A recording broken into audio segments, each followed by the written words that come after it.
that desire and fear are contained in the same breath of illusion.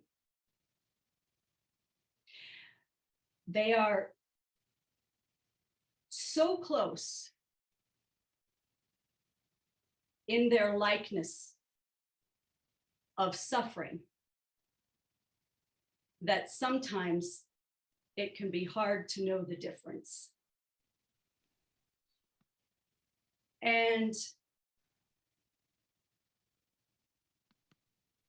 yeah. And so desire and fear tend to be an alternate unreality of being, and they can tend to alternate. So we talked even a lot about fear and negativity, anger, this kind of thing, but to really look deeply at desire.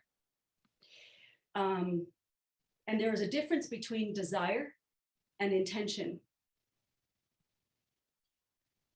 Attachment is inherent in desire. Intention is a one-pointed aim or purpose. There's nothing wrong with desire because all of this is moving in desire, as Ngeton has said, and it often tends to be a realm of becoming.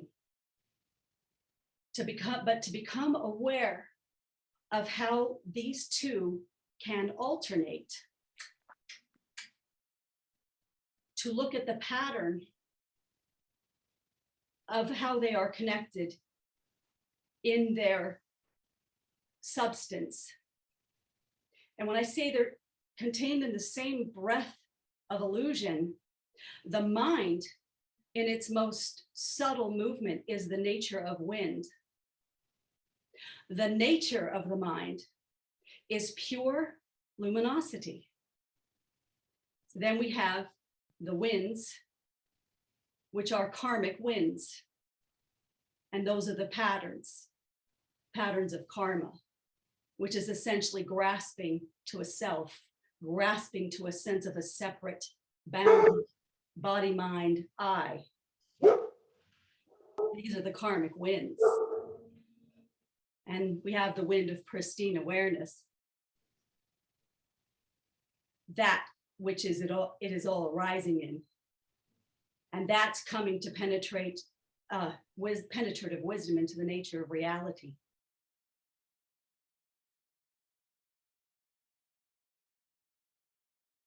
So the other thing I want to say about a sense of self-contraction is this.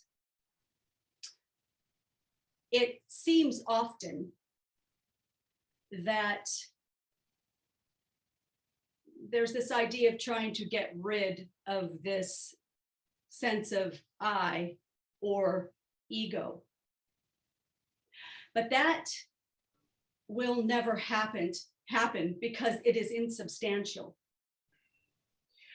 Where, let's say, you can cultivate a level of fearlessness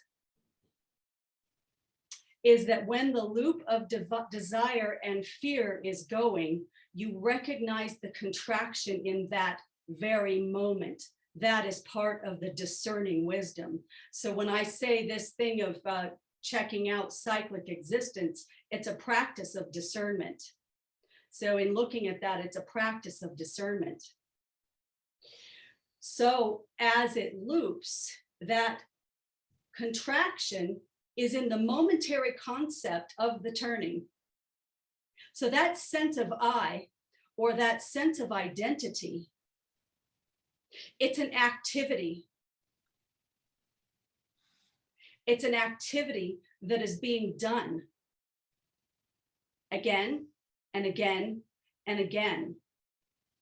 And that is the turning away from the full divine, because this is all divine expression, but for a fuller divine, unobstructed expression of one's true nature.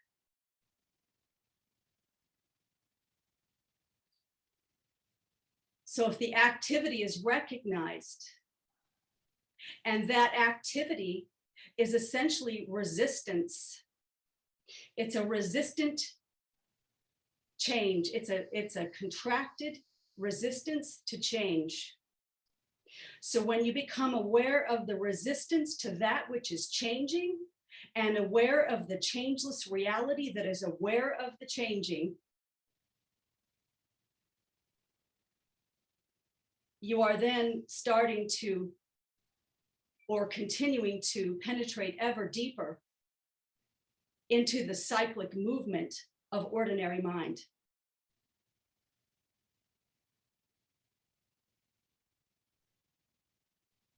So, desire and fear are contained in the same breath of illusion. It's profound. Because in recognizing the movement of it, in recognizing the contraction of it as this, seeing, then that self-contraction lessens. It's a movement of mind. It's an activity. So the ego is a sense of, it's a constituent. It's a constituent of desire, basically, of grasping. So, okay, that's what I have to say about that. Emotional loveliness, mental clarity, and intuitional illumination. That's what occurs in purification.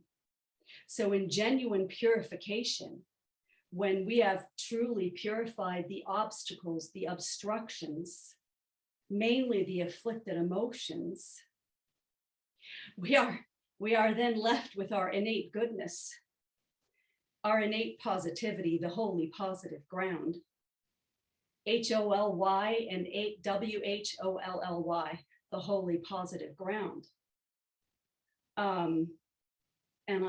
Emotional loveliness.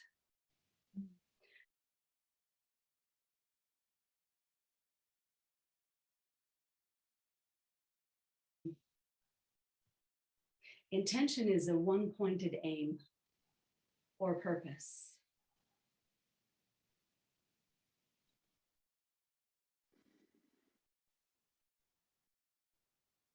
And with compassion, one of my favorite ideas of compassion is to consider that every human being at one point or another in time has been your parent, has been your mother or your father.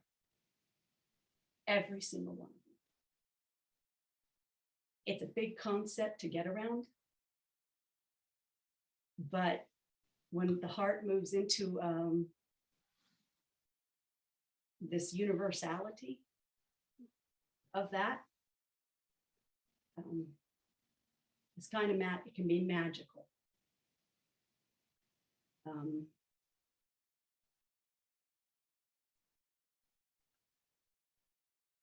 So in this kind of compassionate intention, there's an automatic purification of the mind. Because when we are centered in a universal way, there's no self-centeredness. So when this is open, when the heart is open, and it is centered on simply love and compassion, there is no self-centeredness in that. Enlightened intent is not a state of mind. Enlightened intent is the will of the soul. And by soul, I mean innermost being, witness, consciousness, pure awareness. And it's that aspect of will that I would like to bring to our intention today. My favorite definition of spiritual will is this. Will is active, intelligent purpose lovingly applied. Active, intelligent purpose, lovingly applied.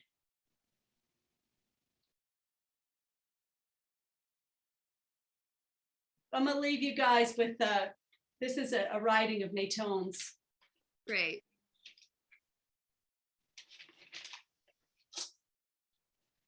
Intentions instead of desire. Intention being already one with divine will. Outcome already being consciousness itself. Body-mind becomes the true devotee. Love, service in action. No longer is there suffering of an apparent self-image, pure functioning, without story, without reflection.